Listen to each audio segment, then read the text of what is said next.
Hey guys, welcome back to the channel, and today we're going to be reacting to Unpopular K-pop opinions because Lisa didn't wear Rosa Parks on her bodysuit. 4, 5, 6, 7. 1. So it wasn't Rosa Parks on Lisa's bodysuit, but it doesn't mean this whole fiasco suddenly became less tone deaf. If anything, it exposed an even deeper rot of aesthetic laziness and performative allyship wrapped in couture. Let's start with my own previous take. Yes, I went in hard. I said, and I quote, civil rights on the crotch in Rosa Parks is a pubic region accessory. And listen, I stand by that level of critique because that's what it looked like. That's what the visuals told us. Iconic black imagery superimposed over a monogrammed bodysuit worn without pants by an idol with a very unaddressed N-word scandal. And what do you expect people to think when the Met Gala's theme was literally black dandyism and one of the most visible faces was eerily similar to Rosa Parks? That's not just a misunderstanding, that's a setup. Now let's talk facts. It wasn't Rosa Parks. The brand eventually clarified that the lace pattern was a reproduction of a Henry it. Just Taylor. goes to show you that if it's not known information, she's not gonna offer an apology. So if you do see she offers an apology after it becomes known information in the States, in the West, She didn't. It wasn't her who it'll be apologized. no, that's not what I'm saying. I'm saying that she's moving along as nothing happened. Oh. So from my understanding, that if she does come up now, she wants to do an apology, it's only to recognize the important level of importance of the West, but not to the South Korean community or the people who do know about this information. What apology are we talking about here? The apology about the videos. The N-word? Mm-hmm. Oh, she's not apologizing. That's good on. That was like Yeah, a but month don't ago. you think? Nobody's No, apologizing. no, but I'm saying that if it was information known in the West and then an apology was to arise, is because she gives more importance to the West as opposed to the community that does know this information. Because right now she's pretending nothing happened. Yeah, but she also wouldn't apologize in Korea because, that's not an issue in Korea. So the apology by itself would be to the West. So overall, the people who are aware of the situation are who? Because remember, it was dropped and everyone in social media was talking about it. It was leaked by someone in South Korea, the leaker. The people who would know about it is, I guess, K-pop fans. This, like, the K-pop fan circle. It's K-pop fans and maybe I don't know. I think it's just K-pop fans that know about this. So people that are in K-pop and people who are not in K-pop, they don't. I don't think they know. I mean, Impressive talked about it, so it really depends how. I don't think people in the West knows about this. Yeah, it's hard to say. I don't. Because event specifically, like, it was about like black culture. Yeah. She was there. Yeah. Yet she has this controversy associated to her. No one knows about this. Yeah. So she's gonna continue. Nobody called her out. Yeah. So no, somebody would have called her out. continue and operate as nothing ever happened. Mm-hmm. Artwork featuring people from his own life, family, neighbors, friends, not historical black icons. So yes, technically I and others got that detail wrong. And I will own that because misinformation matters and we should always correct ourselves when the truth surfaces. But I won't own that because I still don't buy it. don't get it twisted, that doesn't erase how visually jarring and culturally tone-deaf the outfit still was. Because whether it was Rosa Parks or Henry Taylor's neighbor yeah, from down I think the street, it was a miss completely. Yeah. And I think the designer's trying to cover Yeah. themselves too as well. I do not believe the designer what he's saying. Yeah. That the fact that he's saying that's his neighbor makes zero sense to me. That's basically insulting us to make us that. That's the dumbest shit I've heard in my life. Especially when you're trying to capture the Mhm. point of the project. Like, you would associate everything that you're wearing on the outfit to the project. Yeah, this does not make. This is an excuse. It's not. I'm not buying it. And I wish someone was there to ask, oh, so who are the faces that you're wearing on your bodysuit? That would have been the now question. that would. Because we they would have get to the bottom of it. when they go on these interviews, they have to at least know, okay, working together with the designer and the team, what were you guys trying to accomplish? But you see, we saw with Lisa with Oscar. She's interviews are prearranged. She doesn't let just anybody come to her. So that question would have to be. Yeah, because she controls the narrative. Yeah.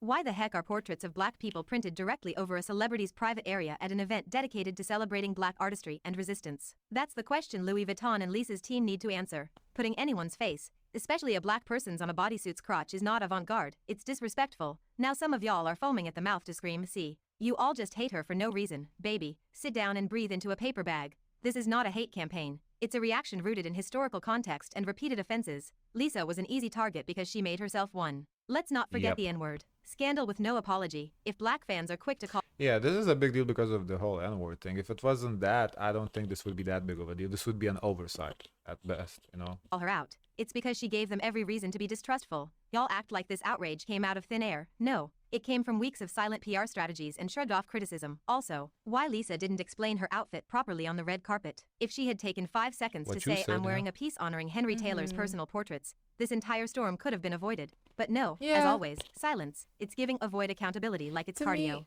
me, I cannot take her because she's not a real person. There's no transparency. Everything is manufactured. Everything she wants you to know about her is very superficial. I don't think there's depth to this person. Therefore, I don't know if she's gonna last. Because at some point, you can't continue this charade. But to be fair, that's kind of everybody in K-pop, though. Very, very, except for I think BTS members, we have seen more. Stray Kids too, we have seen So- personality, though. Never mind, I retract the So statement. okay, because No, I was never gonna mind. say No, then no, who's no, I on retract the who's statement. at No, the no. top? Nah, I just named a couple Who's people. breaking? Yeah, Who's no, breaking out? I take it back. globally? Yeah, I take it back. And the Because design- I think okay, maybe that's why for some of I think for some that's why they're okay being known in just that space because they could continue and operate like that and people are eating it up. When you want to get more global, you have to be a little bit more real because you're going to be tested to see how authentic you are as an artist, as a person in your craft. Because it's like, for example, you can't get away with having someone else write your raps, go out globally and say, oh, I'm a rapper. They're going to challenge you. They're going to test you. And then that's when you're going to have your beef. You're going to go into a battle. And whatever happens after that is either going to make you or break you. Yeah, if Like Cardi B. if you're gonna try to break into West rap as a woman, somebody gonna diss you, and it's gonna be news because your name is big. And if you don't respond, and the person is gonna diss you for clout, yes, it's gonna be Yeah. clout chasing because your name is big, but the stuff that person says in the diss, you're gonna have to address it. It's gonna be embarrassing. And if she don't write her own shit, Because it's going to be very interesting because she's, I don't know, I think she's not a singer. She's a rapper and dancer. rapper dancer, yeah. She's going to get called out. If she tries to break into the West rap, she's gonna get dissed. We're not sparing you either. Pharrell designed a look that put literal black faces on a rich non-black woman's underwear for a gala celebrating black elegance. What was the I mean, listen, I'm not a writer. I could write a diss, but as much shit I know about her. vision? What was the message? Black bodies make great accessories? Because that's what it screamed, even if the portraits were of people important to the artist. Putting them on someone else's genitals, someone who doesn't share that identity or history reduces them to aesthetic props. Imagine someone putting your mother's face on their crotch and then skipping down the red carpet like it's art. Doesn't matter who the wearer is, it's still gross. If it had been any other celebrity, I'd still be throwing hands at this design. It's the concept that's trash, not the person wearing it. Yeah, we would talk about it because it's weird. But if there wasn't no like the N-word thing, it would just be oversight. We talk about it and we drop it. Honestly, I do think we should drop it. We talked about it already. If we want to talk about it, it should be the N-word, not this. This kind of to me, it's whatever. And for those weaponizing this moment to discredit black fans' emotions, zip it. The misinformation doesn't invalidate the reason people were outraged. People didn't see Lisa's outfit and pull Rosa Parks out of a hat. The resemblance was uncanny, the timing was cursed, the context was explosive. So yes, we're correcting the detail, but don't you dare use that as ammo to belittle black voices. Black fans don't need to fabricate reasons to be cautious around K-pop's relationship with black culture. Y'all give them enough of that on Interesting. Her safety shorts are also visible. You see that gray? I thought that was part of the shorts look. I think that's I'm not safety sure. short. Oh. a platter every month. So what's the takeaway? Yes, Rosa Parks No, that is part of the look. Yeah, that's not a safe because it matches with the on the side. wasn't on Lisa's bodysuit, but someone's beloved face was, and that still ain't it. And once again the silence from Lisa herself was deafening. Not a word, not a breath. Just another round of brand representatives scrambling to clean up the mess while she stays mute like she's allergic to accountability. And the aftermath? It laid bare how fast people will twist valid outrage into hater behavior the moment their fave gets called out. 2. What's happening with Fantasy Boys? This whole situation started blowing up earlier this month when fans picked up on some seriously disturbing behavior from members of Fantasy Boys. A boy Yeah, that was the international SOS signal, I believe. That's the group. Oh, group okay. that came out of the survival show Fantasy Boys and is being managed by Pocket That's all the fucking group, this many people?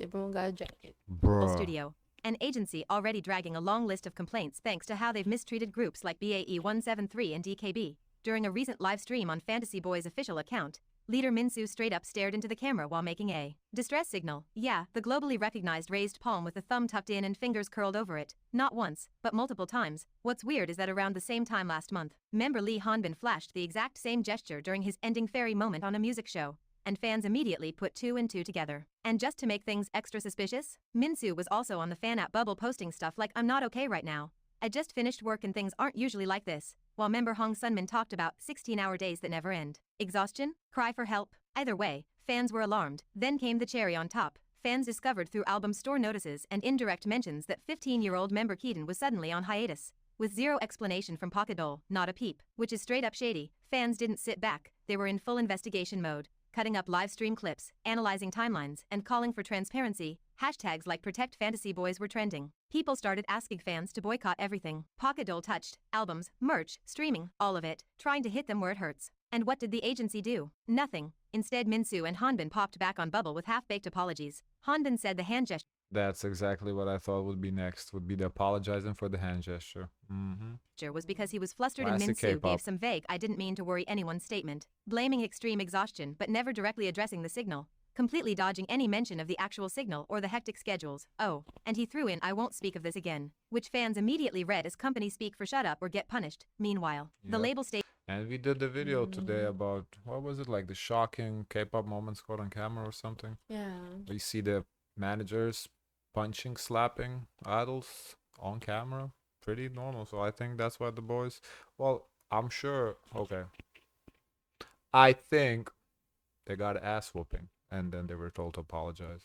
stayed mute. Still no word on Keaton's hiatus, no denial of the abuse rumors, no updates on the member's mental or physical state. And for anyone who's followed this company, that silence hit a familiar note. They pulled the exact same Because also in that video seemed like all the groups that were kind of abused by the managers were the small label groups. Exactly what this group is. Yeah. Yeah.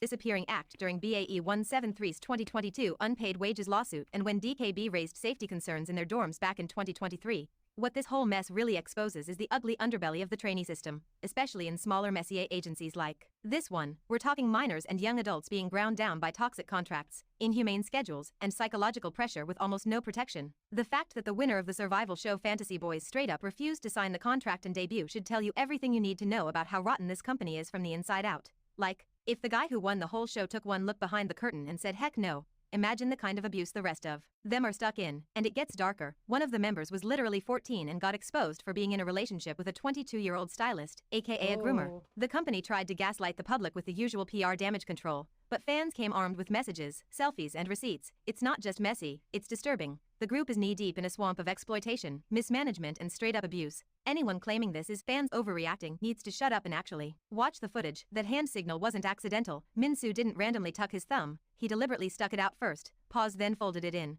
That's textbook execution of the Yeah. universal distress Yeah, gesture. there's a lot of It- thought into doing that. It was obvious, yeah. And, as I said in that reaction, I didn't know what it meant, so I would have missed it. But once we saw it, like, actually being done, like as an example, it was exactly what he was doing. There's no other explanation that that's what he was doing.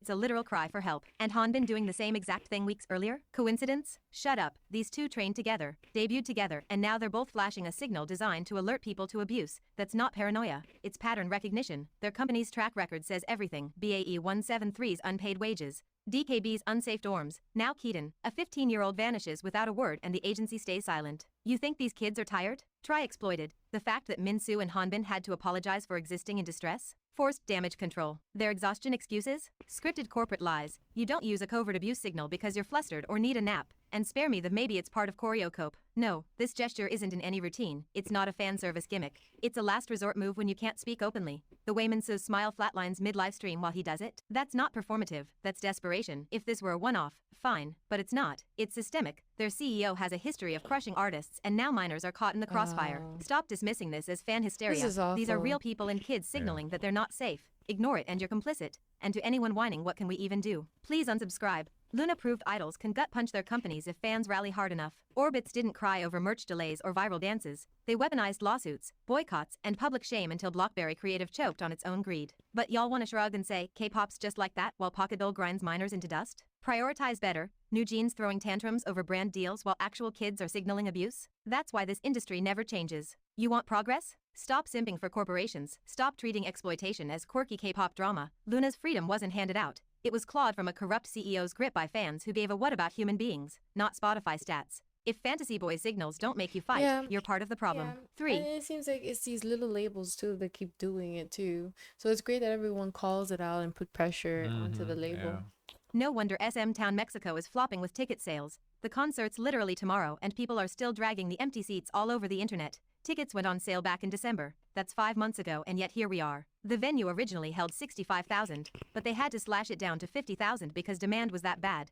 Some fans are even begging SM to just cancel the whole thing. Honestly, I'm not shocked. The ticket prices range from a few bucks to over $1,000. And for what? Your faves get maybe 2 or 3 songs max. Red Velvet's down to 3 members, Tion's MIA, and most of EXO and SHINee are nowhere to be found. Sorry, but you can't market this mess as the ultimate family reunion when half the family didn't even bother to respond to the invite. Just move on already. Family concerts aren't that popular anymore, especially outside of Korea.